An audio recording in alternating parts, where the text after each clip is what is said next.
Hey folks, Quilly18 here, and welcome to a Quilly18 Tries to Answer a Programming Question video. I got a great email from Sarp over here, who is trying to work out a system where he wants to be able to have consumable objects, like presumably something like a potion or something like that, that affects a character when that object is consumed in some way. And he's asking, what's the best way of doing that? Did some Googling, finding people refer to it as events. How do you do it? And in fact, this is a question that's come up in a few different forms before. And it's one of those that's kind of a little tricky to answer because there's not a predefined way to do something of this nature. It's not a Unity question. It's not even really a C# question in a way. It's more of a programming workflow kind of question. And as usual, there's often more than one way of doing it. But specifically with bringing up events, I know exactly what people are sort of talking about here, and I thought this might be a great one to address. What we're going to talk about here is going to not only be the sort of thing that applies very well to things like consumables, but also what if you're playing a sort of game where your character can be hit by an effect, you know, like maybe an attack that in addition to just doing straight up damage, maybe leaves you on fire for 3 turns or, you know, whatever sort of the concept is in your game. This could work for RPGs, this could work for MOBAs, this could work for all kinds of different ideas. The idea that there is a temporary effect that is affecting a character, it has to either alter something about a character for a limited or, you know, semi-permanent amount of time, depending on how the duration is supposed to work.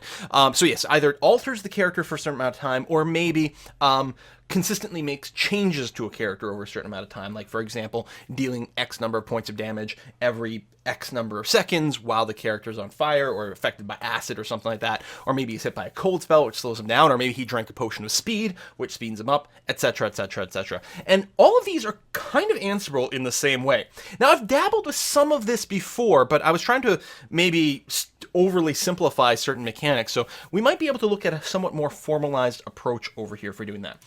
So I've gone and started an empty project in Unity. It's worth noting, this is not going to be a full workable game in any way whatsoever. We're going to sort of talk about just some concepts. We're going to write some code, but it's not going to be, you know, in the context of a complete game. So imagine the situation where you have 2 classes set up. You have your character class, which might be a mono behavior, it might be a pure C# class, it could be all kinds of different things. For the sake of this, whatever, I'm going to keep it as a mono behavior, which is fine.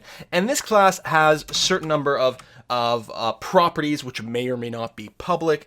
Let's assume we've got something like a public float hit points, you know, and just for simplicity, we'll go ahead and make it a property with a getter and setter. It's all public. You know, you could have something a little bit more refined. You could have all kinds of different stuff. Maybe you don't want to be able to change the hit points publicly. That's actually very common. For example, you might do something like this. The get is public, so anyone can read the hit points, but you can't set hit points from outside of the class. Instead, you'd have to call some sort of function. So we could have something like that, and we might have another one, something like public float, let's say speed, right? This is our character's movement speed. Actually, we'll do that. We'll go and call it movement speed, which again, maybe we'll make it a public getter and a protected setter.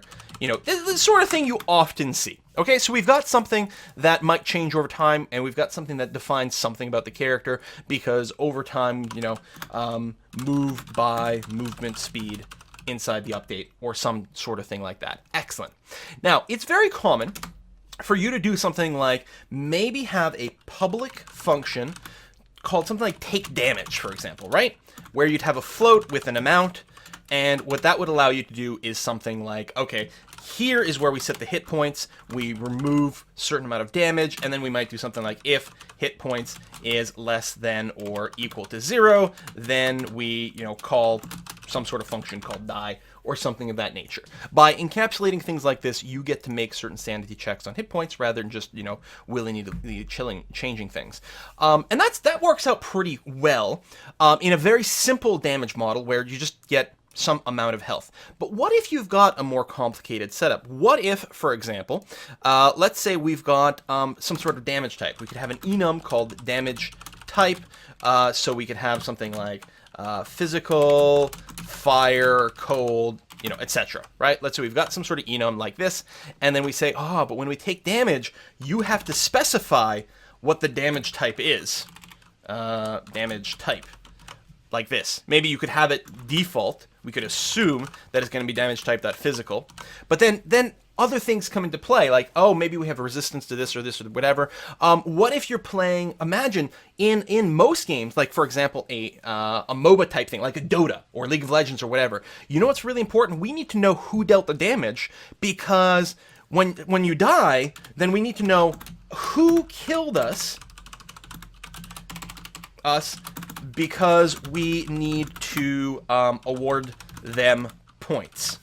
Or maybe, do we have a thorns, type effect, which means we have to hurt the person who injured us.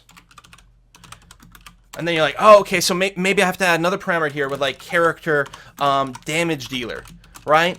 And it's like, oh, what if we have to distinguish between range and melee? What if there's a difference between physical and magical damage? All of a sudden you're starting to, like, how many parameters are we going to have on take damage here? So one of the things that can come up with this, and is very common to do, this is not exactly a direct answer to the question that Sarp asked, but it is actually quite common for you to decide to create a C# script that says something like damage data, maybe, right? Or something like that. So this would be, if it could actually be very, very much implemented as a struct. Let's assume we're going to have a class. It doesn't have to be a mono behavior.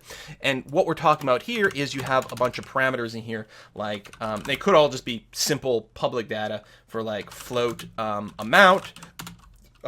This could be where you have your damage type. You know, you could have, again, the public float damage source.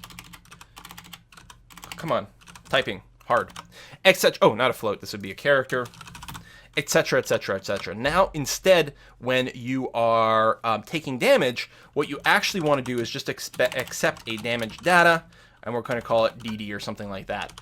And then you're using this to describe things. And then it becomes a lot easier because this function can take a very minimal amount. Damage data can have a bunch of reasonable defaults set up for, you know, damage type and so on and so forth. And you just set the things that make sense. And the reason I'm talking about this is because there is, this is actually something that ties in very nicely to some events that you might want to register with the damage data. So let me come back to the question at the root of this is, how do effects work? So there's take damage, but what if we have something like either on the item, let's say the item, so we have, you know, consume this, right? So this item is a consumable. In practice, you might have subtypes, you might have interfaces, you might have all sorts of different flags. Let's assume in this particular situation you can consume all items, just because it's going to make our life a little bit simpler in this code example here. So we want to be able to consume this item. And we want this item to do something, well, presumably a character. You know, this is the consumer. So when we consume something, we want to do something to the consumer. So how do you do that? Well, what if this was supposed to be a health potion?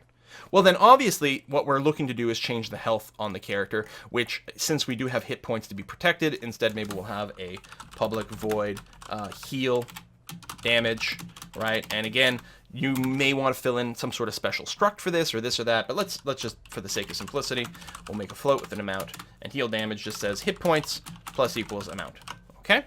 So if this were a healing potion, then you could very simply say something like consumer.heal damage for some amount, right? And then you're like, okay, well, I don't want to hard code this in, so we have some sort of variable here, like a public float heal amount. Okay, well, yeah, that works. You know, you can do this, and then you could put it in here. But, all right, that works if your item is a health potion. But what if it's not a health potion? What if instead it's a potion of speed? So what do you start doing? Do you start doing, like, public bool is health potion, public bool is speed potion? Like, that's pretty miserable. And you're going to have one of these things defined for every single type? No, that's terrible. What a pain in the ass to monitor. And then, I mean, at some point, presumably, you've got, let's make a little dummy class here. So you've got some sort of, like, game manager, blah, blah, blah, blah, blah, which, you know, all it's going to do is set up your initial items. In our example, the game manager, something is supposed to do this. This is going to spawn an item. There we go. So this is just our example. We'd have something like character player 1 equals new character, which isn't actually how you instantiate mono behaviors in game objects, but let's pretend, because what could possibly go wrong? Then we have an item. This is our health pot, which is a new item. And then, yeah, so then I guess we set health pot dot is health potion equals true, and health pot dot heal amount is equal to 10. And then in the item, we're doing an if. Like, does this feel terrible? This feels terrible, right? This is dumb. This is not how we want to do it. Instead, here's what we're going to do. We're going to treat item as sort of a dumb sort of class. It's not really going to know anything inherently about itself. And we're going to get rid of all of this over here. Okay, get rid of that, which means in Game Manager, we'll also have to get rid of this area instead. And instead, what we're going to do is we are going to use events.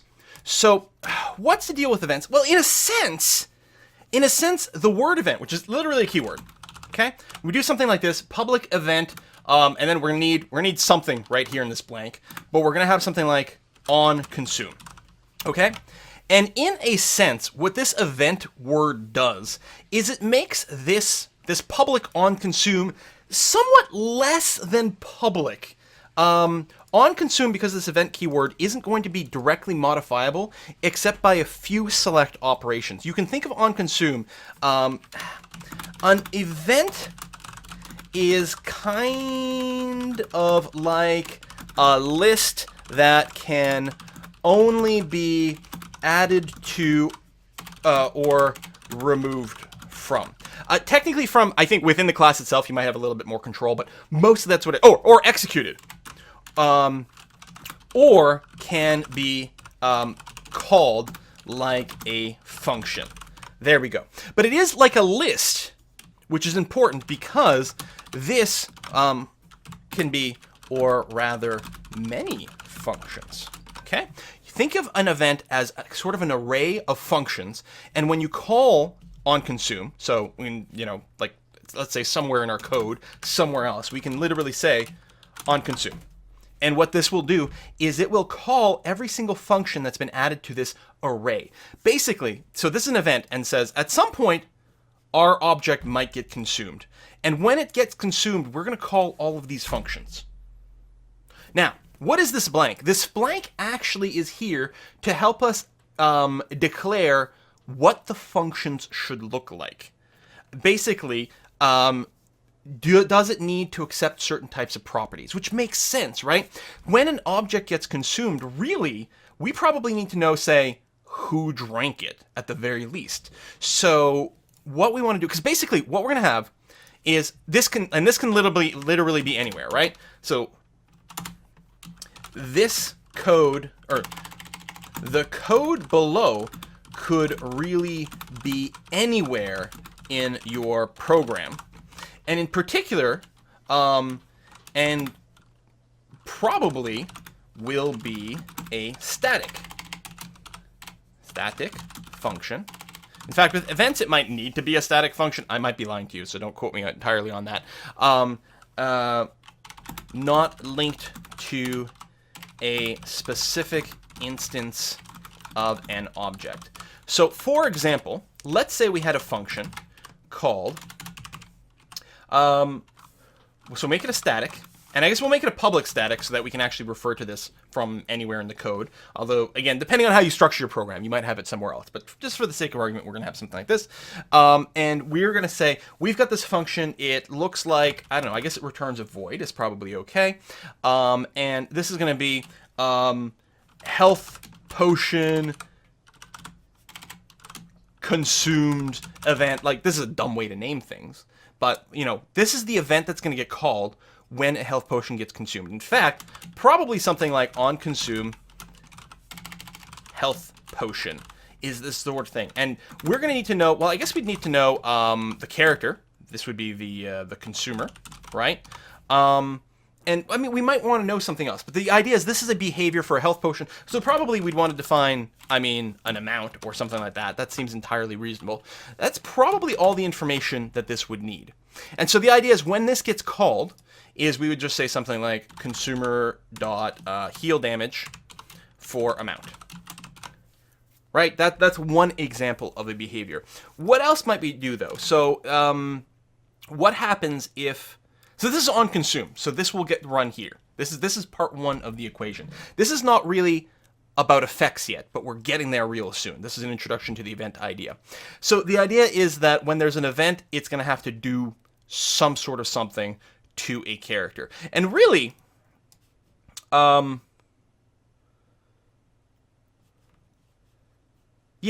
that's going to be fine. Let me think here. I guess we could just require more unfixed properties or have more flexible arguments. I guess there's a bunch of different ways to do it. Trying to figure out the best way to pass more generic arguments that also are good that you can check. So this is what the health potion needs. But really, normally when something gets consumed, all we need to know what gets consumed. And let's say like the generic health potion heals for 10. We'll come up with a better version of this soon. Okay? The idea is that we're trying to establish what the signature of this onConsume event will look like. And basically it's going to be this. We're going to have some function that takes a character and then does something to that character. That's what happens when you consume something. So we can, and in the past what I've made a fair amount of use of, is if you go using system, then you have access to the action helper over here, which is sort of got a generic structure where you can list what kind of parameters this would get passed to. So what this does is it describes a function that returns void and requires a character to get passed to it. We could specify more things, so this needs a character and a float and a string, something like this. So this would require 4 parameters. There's also another variant called func, which the func always has to return something, and I believe it's the last thing you list that would be what gets returned. So let's say it takes a character, a float, a string, and it returns a Boolean. Now, I'm a big fan of these because, I don't know, they're kind of easy and lightweight, but really what we should be doing at this point is declaring or defining a delegate, okay? So let's say we make it a public over here, and then we say delegate. And what this does is all we're doing at this point is we're defining a function signature that we can refer to. And so our function signature is going to be something like, it's going to be a return a void is what we're looking for. And it's going to be something like, we're going to call it something like consume event handler. Handler. And a consume event handler has to accept a character, which is the consumer. Okay, so what we've done here, excellent, is we've defined a signature. This is not a function by itself. But then over here in our event, we can say, this event is a consume event handler, which has implication. It's got to return void, it's got to accept a consumer. So it so happens that this here is a valid consume event handler because they match that signature. And so if, say, and because I've got everything public, I should be able to, in my game manager here, say health pot dot on consume. And again, this is sort of kind of a list. So what we can do is add a new handler for when onConsume gets called, and we are going to use, we have to use something that has the right signature, but luckily, if I go to item dot onConsume health pot, this is a static function. Note, we could also have this function exist anywhere. Instead of having it here, I could cut this out and put it, say, down here, doesn't matter, in which case it's not item dot whatever, it's, well, I guess it's game manager dot whatever. But since it's in the same function, I could just do this. That's fine. Either version is perfectly okay. Let's say I leave this in, because it helps to imply that this static could exist in any class anywhere. You might have a class simply to define all these different types of event handlers. So now all of a sudden, we don't actually drink that anywhere yet, right? Oh, I guess on update we consume. But, yeah, I mean, at some point we consume it. I guess your character would probably have some sort of, let's say we include generics. So we have, let's just make it, because we're lazy, public list of item called inventory items like this. And in our start, we make sure to instantiate this, something like that. And then we could, our game manager could actually add that. So player1 dot inventory items dot add health pot. You know, that's the way to keep track of it. Note with this that we'd have a slight timing issue, because if the start here runs first, inventory items may not be initialized yet. So there's a couple ways around it. It depends on exactly how you've structured your code. I suppose to get around it, you could just make this an on-enable. On-enable runs before start, but this is not a one-fit-all solution. It's just in this particular case. So instantiate that, and then later on, let's say in our update, we do a thing like if, you know, input dot get button down consume inventory 1 button, right? Whatever that might be, depending on your game. But the player has done something to say, I want to drink the first thing in my first inventory slot. Then we'd say something like inventory items 0 dot on consume. Okay? Something like this. Obviously, we're not error checking. This is just sort of a very rough example. You're doing something that your character wants to drink whatever's in item slot 1. So inventory item 0, we say on consume. The item itself has no idea what it means to be consumed. All it does is it runs these functions, and it so happens that this function here, on consume health potion, returns a 10. Boom, done. Now, at this setup, this is the particular like health potion of size 10. We could, if we wanted, have a different variant, which is like big health potion, which he'll say 50, and then you start distinguishing between the two over here. Boom, boom, boom, boom, boom, boom, boom. But pasted oddly. Or no, that was just mono behavior, kind of looking weird. So this is going to be health pot 2 on consume. We're going to do big health potion, and then player 1, we're going to add health pot 2 to there. So then, depending on what key you hit, you can drink a different potion. They do different things. These are still instantaneous things. Also, potentially after you use it up, you may want to use up the item, right? There's an idea, like this is a one-shot item, so let's remove ourselves from the player's inventory, right? And we could do something like that. Consumer.inventory items.remove, and we remove, well, I was going to say remove this, right? But we don't have a this, because this is a static function. We don't know what this is. We don't actually know what the item itself is, which to me says, you know what? These signatures, I think they need to know, they may have to refer to their own item again. So to me that says, hey, in our item, our delegate, we're actually going to say, you have to take in an item and a character in this order. So we've updated our delegate. We've actually updated our functions as well, so everything should be okay. So now we're going to be able to say, since we can't refer to this, because this is a static, there is no this, but I can say item. So we're going to drink the potion, like we're going to heal the character, then we're going to remove the item from their inventory. Same thing over here. There you go. Remove that, because it's supposed to be a one-shot in this case. All right, so that's one way. And I want to introduce this first because this is sort of related to ongoing stuff, okay? So for an ongoing effect, like let's say you drank a potion that's supposed to give you speed or heal you over time, or again, maybe you've been hit by a burning arrow, so now you're on fire. So maybe when the arrow hit you, you lost some hit points right away, right, with take damage. But not only that, you have some sort of ongoing effect. So there's a few different ways of doing it. You could just use sort of more kind of naked events over here. For example, what if we had some sort of event list, public event, again, with some form of delegate over here. That was something like on update, right? And this represents functions that should be called every update. So now call any on update, now call, sorry, the on update event. And people can register to that so that this character, every time this character ticks, well, this on update is going to get called. I think, by the way, you probably want to go and check to make sure these are not null. Because I think if no one has registered to onUpdate, it will start off being equal to null. I think if people registered an onUpdate event and then removed the event, which you can do, we don't actually have a good example of that yet.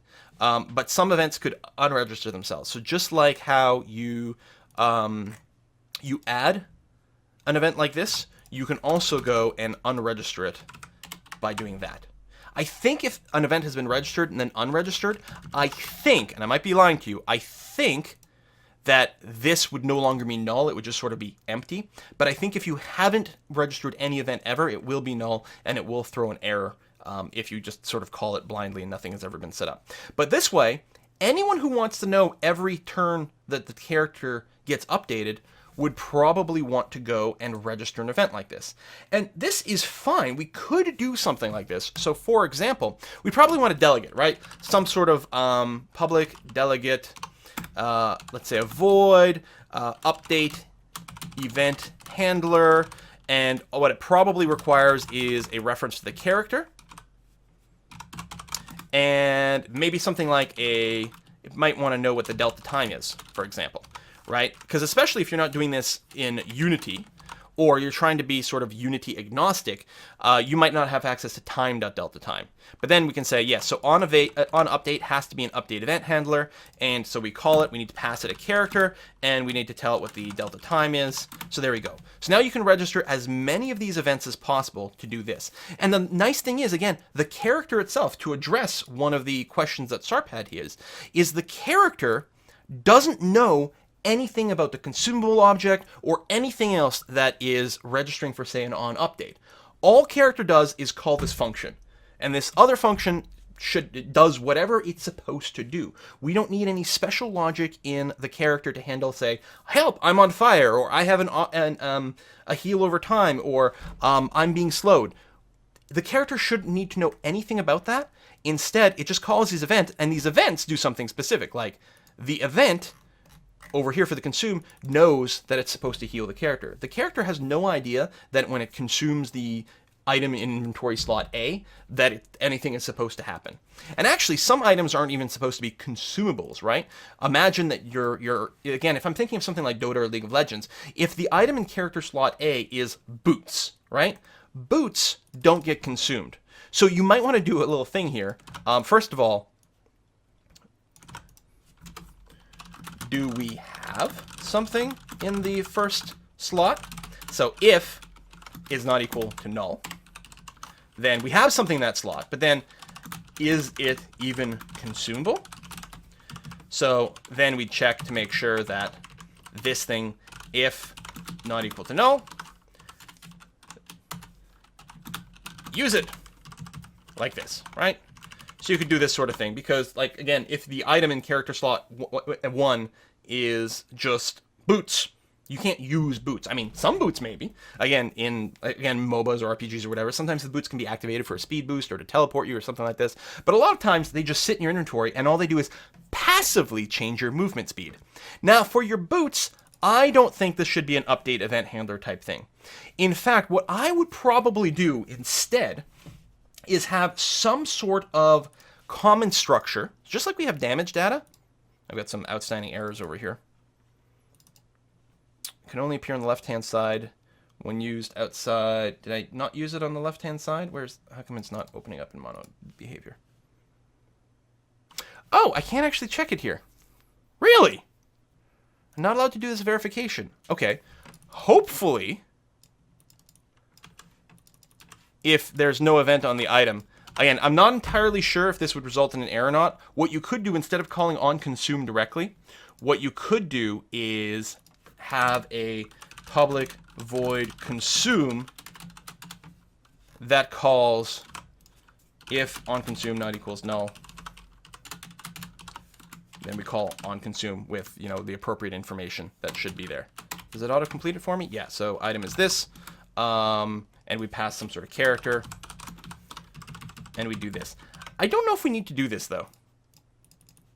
Again, you'd actually have to test. I off the top of my head, because when I normally do it with actions, it's possible for an action, which is, again, sort of an array of things, to be null and then have an error if you call it blindly. So I'm not entirely sure, but presumably, since I can't actually check the nullification here, either you should never call the event here, or I don't know what's going on. Let's see. So now we still get an error. No, I can't call it. Okay, that explains that question. So I'm actually not allowed to call on consume. The only thing I can do outside that, this explains something. The only thing I'm allowed to do outside of item is use the plus equal, or the minus equal. Okay, good. That's much better. So instead, definitely on item, well, you do need to have this consume function. Sorry, I sort of like led you down the wrong path there for a second, because we're not allowed to call on consume. Instead, what we do is call consume, and then inside of this code, we may do lots of things, but specifically all we're checking is, do we have a consume handler? If so, we're going to call that. So now we shouldn't get an error anymore. Consume, and we have to tell it the character. So there we go. Consume this. There. Okay, much better. Whew. All right. Sorry, terribly sorry to lead you down the wrong path there temporarily. Okay, so as I was saying, for an effect, for example, if you've got a potion that does something over time, it's got a duration, or even if it's a static item that just while it's in your inventory, it does something. If you remove it from your inventory, it stops doing that thing. I think it makes sense to have a script that's something called like effect data, okay? And then we can have something like, and this to me is not a mono behavior. I think it would just be a generic class. And mostly, it will be a class filled with events. So imagine a public event, again, with some sort of delegate over here that is something like, maybe something like, you want something that takes effect when the effect fires. So begin effect. So, or on begin effect. Now, for some things, for things like boots, on begin effect gets called when you equip the item. So in fact, an item in general will probably have some sort of like some sort of effect data associated to it when it gets equipped, no matter what. Now, when you equip a potion, on begin effect is nothing. It's just null, right? If you just pick up a potion and put it in your inventory, on begin effect does nothing. It's just a null. There should also be something like public event with some sort of delegate called on end effect, right? This would probably be something like, if it's a boot, you take the boot out of your inventory and drop it on the ground. These will also be used, this will be fired when you initially drink a potion. Let's say it's supposed to modify your speed. If it's a potion of speed, on begin effect, we will change the character's speed, and on end effect, we will remove that speed boost. And then you might want something like on update, right? This is an event that's going to be run on every single tick, and this is good to represent something like heal over time, damage over time, right? So this is an effect. And of course, depending on things, this may also include like graphical information. For example, when this effect is on, you want sparkles to come off the character, or you want your character to shoot flames, or something like that. So you can also use this to add on more effect data. So we've got that. Obviously, we need some sort of delegate system, and really, to me, these just need a character. On update will probably need the time as well. So we want some sort of like public delegate over here for event, maybe state handler, which just needs a character called C, I suppose, right? So this is going to be what is used here and here. Why are we getting an error? Oh, void, because this is not expected to return anything. And then we probably need a separate delegate for or I guess it's state. Sorry, state event handler. So when the state changes, either the effect begins or ends. State event handler and update event handler, which of course is very similar to the update event handler somewhere else. This needs a character and it needs a float, which is the delta time, so that we know how much time has gone by since this started. And this is the update event handler over here. Okay, so let's say our item has let's make it a public. Why not? because again, laziness, you might want to have different encapsulation going on here. But let's say on an item, we can specify an event data. And this is something like, this is our equipped event data. All right. So this represents events that trigger when an item is equipped, unequipped, or is simply in your inventory. Okay? So if we've got something like that, and that's part of the object, let's say in our game manager, we're going to go and make a new item called Boots of Speed. So this is going to be a new item. And Boots of Speed doesn't get consumed. On consume, right?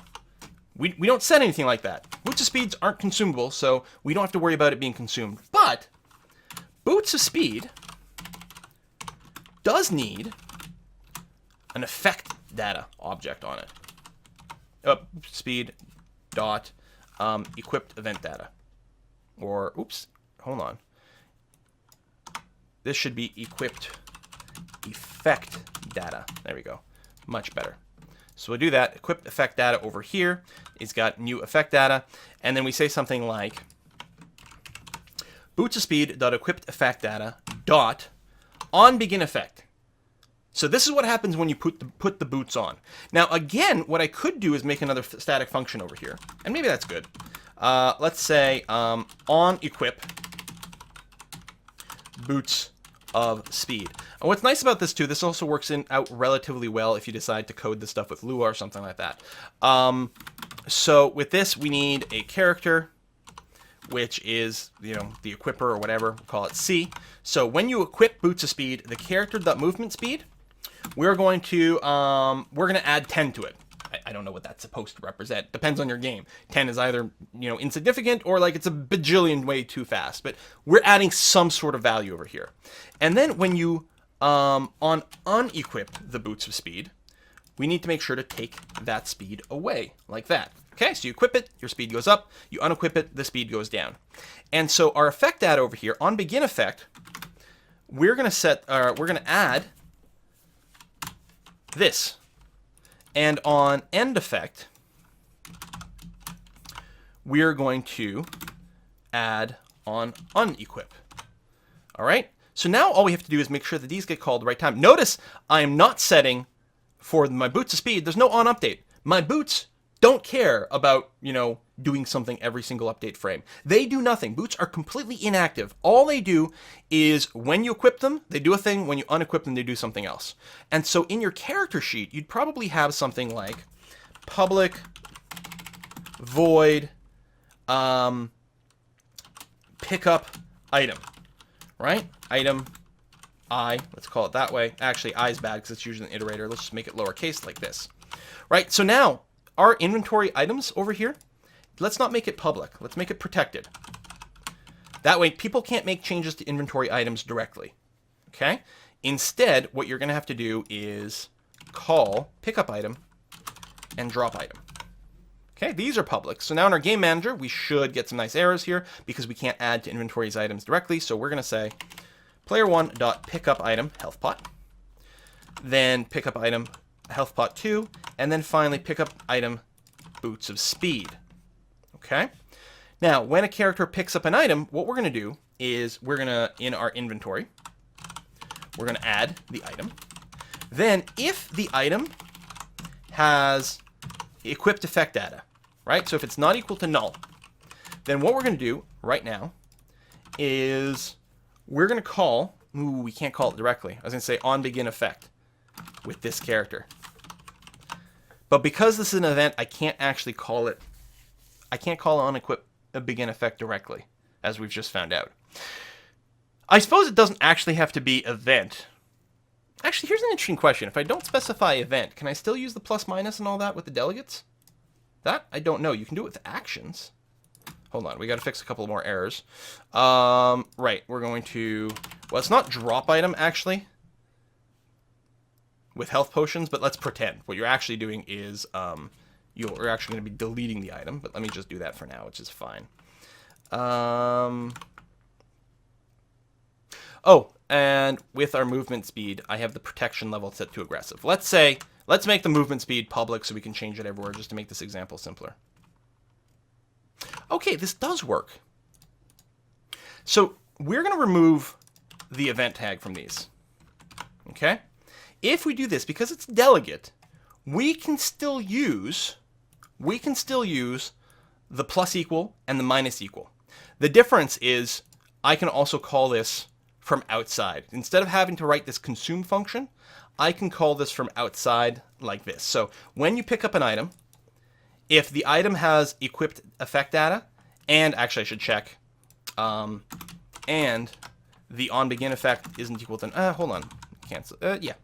The onBegin effect is not equal to null, then what we're going to do is we're going to call that by passing it the character. So the item is supposed to do something when we pick it up, so we just tell it, hey, run your onBegin effect, which could be multiple. There could be many functions that get called when I do this, and I pass it the character. And then when I drop the item, we're going to basically do the invert. We're going to remove the item from our list, and we're going to say, hey, does it have an onEnd effect? If so, we're going to call that. So now, when we pick up the boots of speed, our movement speed is going to go up by 10. And then whenever we drop the boots of speed, our movement speed is going to go down by 10. Ooh, okay, that's good. So that's an example. So now we've got static items that work well, and we also have instant item like a heal potion.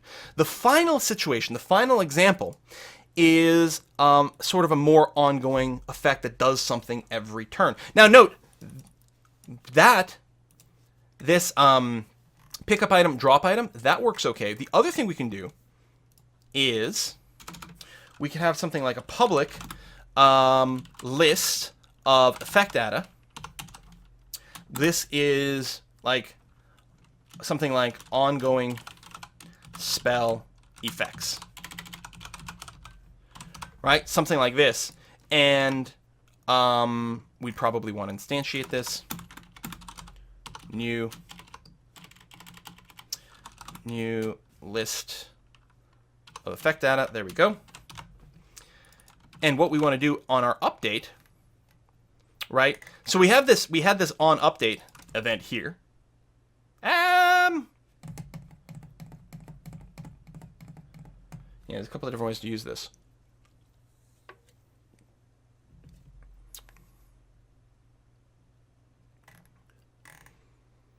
I mean, I could have this list, but I guess the on update is going to be good enough. Okay, let me backtrack here. The on update, right? This is used for things like spell effects, burning, etc.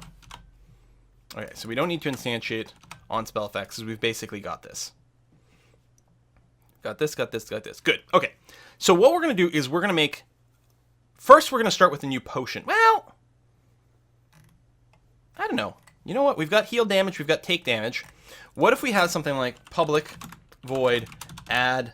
no, we don't need any of that. Okay. Sorry. Let me backtrack. Let's make a new potion after all. Let's say we have a new item. This is going to be... I don't know. This could be a heal over time item. This could also be represented by our speed effect. Oh yeah, that is why we need the begin and end.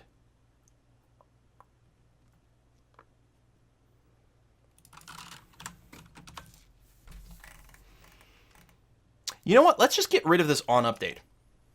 This update event handler. Yeah, I'm going to get rid of this. Instead, I am indeed going to have a public list of effect data. And this is going to be called ongoing effects, like this. And we are going to instantiate it here, or, yep, like that. And then, so in our update here, instead, on ongoing effects. So if ongoing, well, it'll never be null. So instead what we do is something like this. Maybe for each effect data effect in ongoing effects, we're now calling effect dot on update this character time dot delta time. These are all things that are supposed to be ongoing. Now the downside with doing this is if one of these effects ends, it might want to try to remove itself from this array. which can lead to weirdness. Right? Imagine the case that one of these effects is burning over time, and it's supposed to last for 5 seconds. And in this on update, we check and we say, oh, we've already burned for 5 seconds. We should remove this. And so we've got, we then remove ourselves from ongoing effects. You never want to change a list or an array or anything iteratable. You don't want to change that while you're iterating over it. It's very bad. The best way to probably avoid that is actually to make a copy. So we're going to make a list of effect data. Copy of ongoing, which is going to be a new list, and we're going to copy it by passing the initial collection like this. So this is going to be a brand new list object that points to all the same stuff. But by doing this and iterating over this, if one of these function calls changes ongoing effects, that's okay because copy of ongoing is untouched, which means this loop is going to work out perfectly fine. Okay, this is the safe way of doing that. All right, that's good. So now we can have these ongoing effects. That's great. We can have, I mean, I got it public right now, but let's say we don't make it public. Let's make it protected. So the idea being that we could have something like public void add ongoing effect, which is an effect data, effect. And all we're going to do is ongoing effects.add effect, and then maybe remove.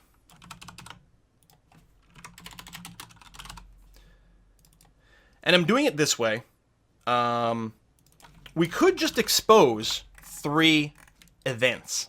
I could have 3 separate events, but no, none of that would make any sense. You really need to go and do this. So let's build up an example, okay?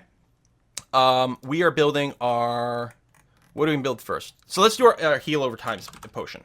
So this is our heal over time, which is a new item. Now, it doesn't do anything. The heal over time potion, this is a potion, heal over time potion, okay? Whoops.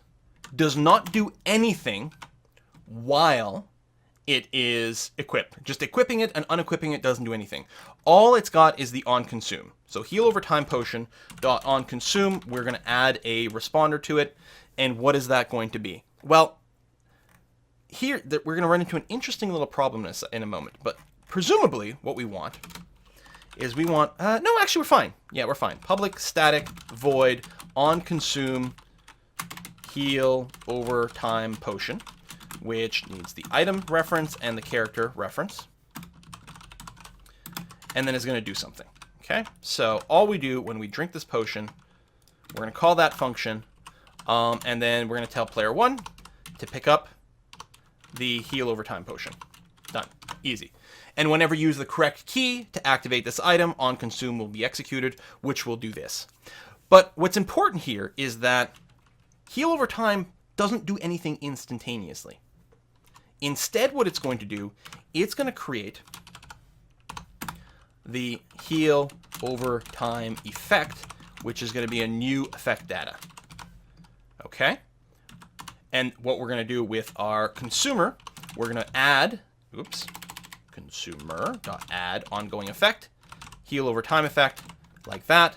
And then again, we're going to tell consumer to, again, drop item. Drop item's not accurate because it really should just be destroying the object or whatever because it's been used up, but something like this.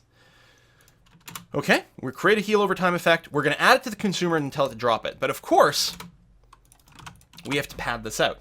So what does the heal over time effect do? Well, on begin effect is nothing. And really, when you, add ongoing effect, hang on. We should probably do a couple of things. Let me go to add ongoing effect. We're going to add it to list, but we should probably call effect.onBegin. And when we remove it, we should really be calling on end effect, like this. There you go. Because some things like a potion of speed, actually that's a good example. Let me quickly do a potion of speed. Okay, we're not done with the heal over time. But let's say this is potion, for consistency, I'll call it a speed potion. So the speed potion on consume will call some delegate called speed potion. And of course, we're going to add that in there. And when the speed potion gets consumed, public static void this, which takes item character C or consumer, just to be consistent, right? We're going to do something very similar here. It's going to be called a speed effect. And again, we're going to add an ongoing effect. And, oops, lowercase I. And then use up the potion, so we're going to drop it. But the speed effect is going to be very simple. It's going to have on begin effect. What is it going to do? Obviously, we're calling another function. Now, I could go and make another function here, but this one's going to be so simple, I can just make a temporary one. Okay? Now, let's remember what our delegate is. On begin effect is a state event handler. It just needs a character and returns 0. I can use an anonymous function over here, which takes in a character and does a thing to that character. Like something like C dot movement speed plus equal 10. Same thing with on end effect. Rather than make a fully defined function, I can just use this anonymous function, takes in a character, and reduces the speed by this. And, oh, right, the semicolon's got to be here, and that one's not unnecessary. Or is it? Oh, I do need a semicolon there as well. There we go. So we're gonna drink the potion, so we're drinking the potion here. The potion is going to be defined by an effect. When the effect starts, we add movement speed. When it ends, we remove movement speed. So then we tell the consumer we're going to add an ongoing effect. When we do this, it's automatically going to call this line. But at some point, this movement speed's got to go away, right? How do we deal with that? Speed effects got a on update. And again, we could use an anonymous function, which takes in a character and a delta time, and then can call a function. Right? That's all this is. Just a function with some stuff. So how do we keep track? We want to know the duration.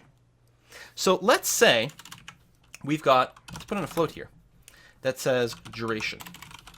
And let's say the speed potion lasts for 10 seconds. Okay? 10 seconds, well, you know what, just because we don't have 10 everywhere, this lasts for a minute. For 1 minute, you will move faster. So what we want to do inside of this loop is, we've got the delta time, that's the number of time in seconds, so we can say something like duration gets subtracted from delta time. Now, this is a function that's going to be called later. We can still refer to this duration. You're going to mostly have to look up like some of the more technical stuff over here, but so this is a variable, right, called duration, that we're declaring inside of this function.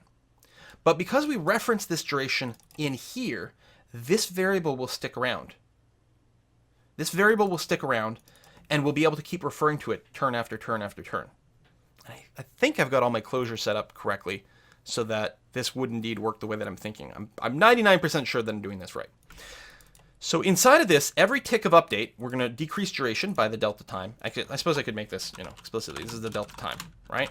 And C is our character, like this. And then we can say something like, if duration is less than or equal to 0, right? Speed potion has expired. Then we can say something like, okay, character dot remove ongoing effect, speed effect. So again, this is the speed effect. So we create the effect. Here's where we're going to add it to the consumer. It doesn't matter what order we do things in, okay? But what's important is it's going to be added to consumer. When the duration runs out, it's going to be removed from the consumer. And then these events will automatically get called at the right time. So again, because I don't have a functional example going, I can't 100% confirm that this runs correctly. I suppose I could at least confirm that it compiles okay. Yep, compiles okay. No problems there. Wonderful. It compiles okay, and I believe this will work. So again, to review, we're defining a speed potion. When the speed potion gets consumed, this function gets called. This function controls or creates an effect data that describes what happens when the effect gets added to a character, what happens when the effect gets removed from a character, and every update that the character does, this update function gets called. We count down duration. When the duration runs out, we remove the effect. And here's where we actually add it. So right here, the character is going to go faster, and 60 seconds from now, the character is going to lose that bonus speed. So that's a speed potion, and the heal over time effect is basically the same. It doesn't have an on begin and on end. Maybe I should have done this one first, right? It doesn't have an on beginning and on end, but this middle bit is very, very, very, very similar. So we're going to say something like it lasts for 10 seconds, and the heal over time effect, every frame, it counts down to duration. When the duration runs out, we are going to remove this from the character. Okay, that's fine. But the other thing I think we're going to do is something like, let's say it ticks every second.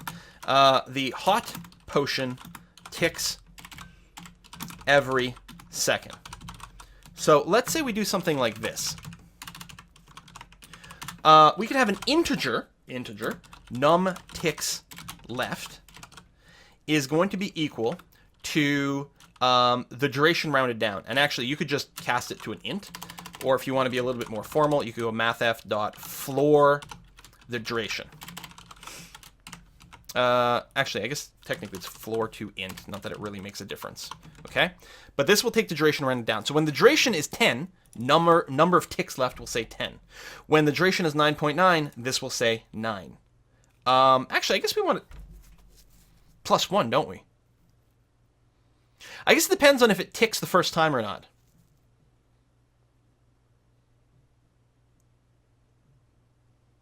So if the duration is 10 and the question is, does it tick instantly on the first one or not?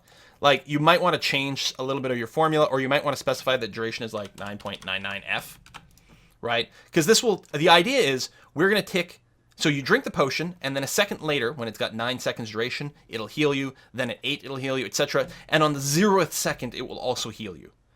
If you do this, then the way I'm going to write it, it's actually going to heal you 10 times, because it'll heal you instantly.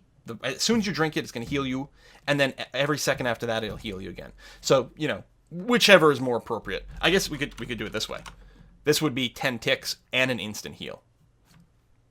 Exercise to the viewer. You guys can decide exactly how your game logic's supposed to work. So number of ticks left is this. Okay? Then we decrease the duration, and then we can say something like, if mathf floor to int of the new duration is less than num ticks left, do a heal tick. So as an example, let's say our duration, when you come in here, right? Let's say our duration value is now sitting at like 5.1 seconds. Okay? So num ticks left will be 5. And let's say the delta time, there's been so much delay between the updates that now the delta time brings duration down to say 4.9. So we've gone from 5.1 to 4.9. Num ticks will say 5. This will evaluate to 4. 4 is less than 5, which means we need to do a tick. That's a nice way to trigger something every second, is to compare your floating point number before and after, assuming I've got my math right. So we do a heal tick, which means on our character, we heal health by 10. So we're healing 10 hit points every second for... It's a 9-second effect, but if it heals you instantly on the first tick, which in this case it would, then it's going to heal you 10 times. So over the course of the whole potion, you're going to heal a total of 100 damage. Again, you can tune how you want this math to work depending on how you visualize makes most amount of sense. And then at some point the duration will expire. Like whenever we do hit 0, then we remove it because there's not going to be any more ticks. So now we have a heal over time potion. Just like that. So you can keep defining things with these sorts of behaviors. Now, one of the things that can be very handy is, so we've got the duration and the amount of health hard-coded in here, right? What you might like to do is actually say, I don't want to hard-code this in. I want to instead say float duration and float amount per second. I would like that to get passed into us. Or, sorry, duration. This is going to be, because we're sort of using the word duration more than once. I don't know. Total duration. There you go. Right, whereas This one here is basically duration left. But so we set this to total duration, and then what we do is amount per second gets put in over here. That's nice, because now we're not hard coding things anymore. Isn't that lovely? Well, if we do this, if I hit F8 to compile, we're getting an error. Because onConsume heal over time potion no longer has the correct signature for our delegate, because it's got too many parameters, right? It's looking for 4 parameters, whereas onConsume, this event is expecting a function that's only got 2 parameters. Luckily, those anonymous functions can again come to save us, because if we do this, item, comma, car, I don't know, there you go, character, there. What we're doing at this point, whoa, what? Undo. I killed too many things here. What we're doing at this point is we are defining a function. This is, again, an anonymous function that takes 2 parameters, an item and a character, and does something but returns nothing. And if I try to compile this, the program's totally happy. This is the right kind of function for onConsume. Well, and then inside of this, I can call onConsume directly. So when this anonymous function gets called, all it's doing is calling the real onConsume heal over time, and passing it the item, the character, and maybe the value of total duration of 9 and the amount per second of 10 over here. So now all of a sudden we've got a generic function, but then we can pass in these values, and all of a sudden everything is happy again.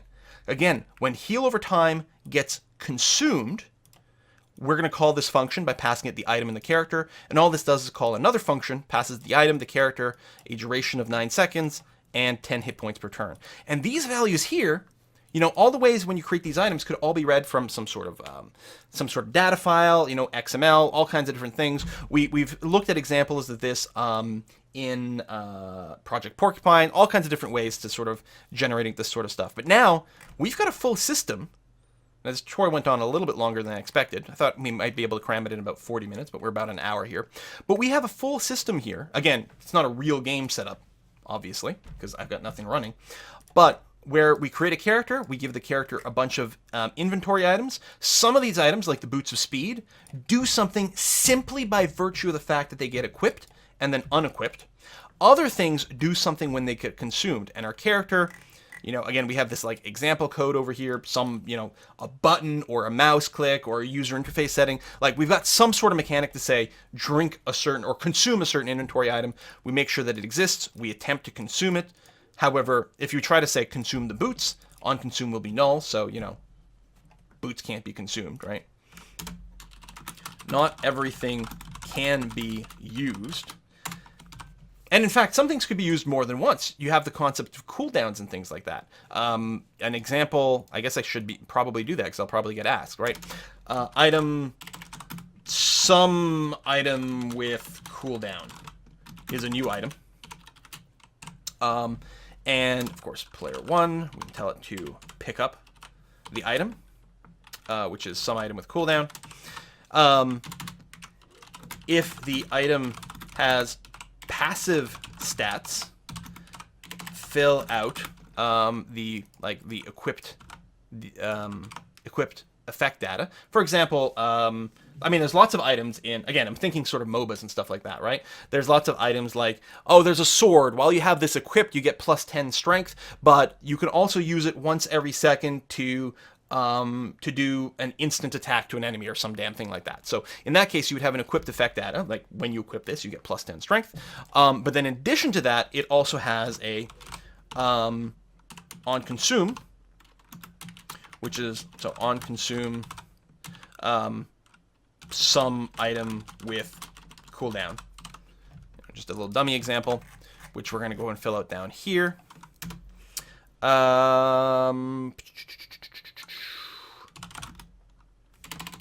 Right, public static void.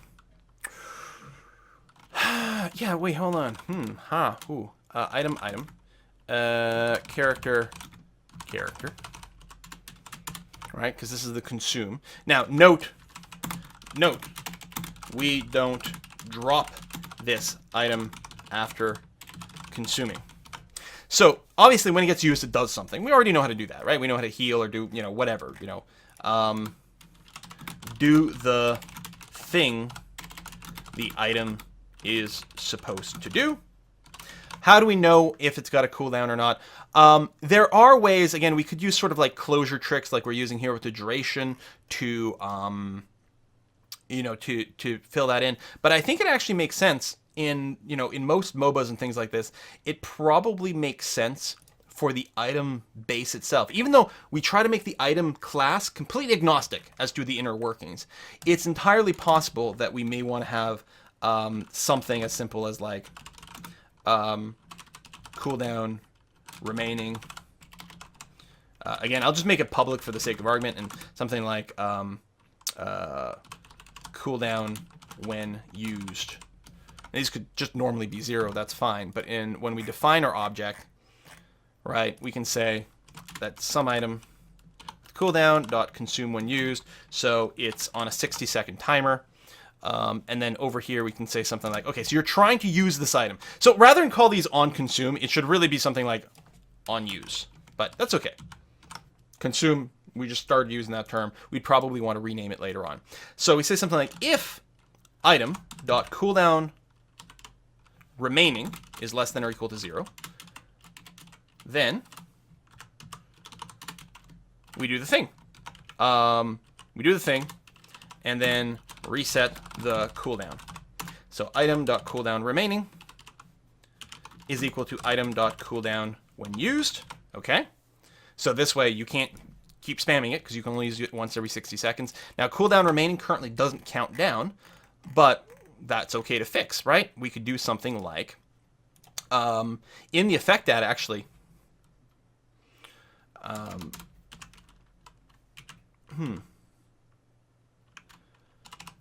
Actually, no matter what, we need an effect data. So some item with cooldown needs a dot effect data equals a new one, no matter what.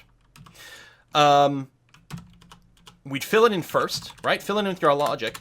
Now, we can define an additional on update for the effect data to update the cooldown. So our equipped effect data over here has an on update, and we can have more than one thing on this. This is a plus equal, so we can have an on update that while it's on, it does something every frame, blah, blah, blah, blah, blah. And in addition to that, as a separate thing, I mean, you could all add it all together, but as a separate thing, we could bring down the cooldown. And the easiest way to do that is probably to do something like item, comma, delta time is a generic function that when called simply does item.cooldown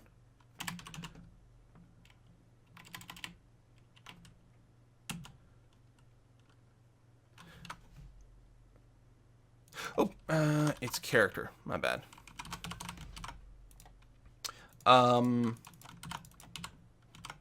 Yeah, it doesn't get past the item itself, which is okay because we can still do a reference.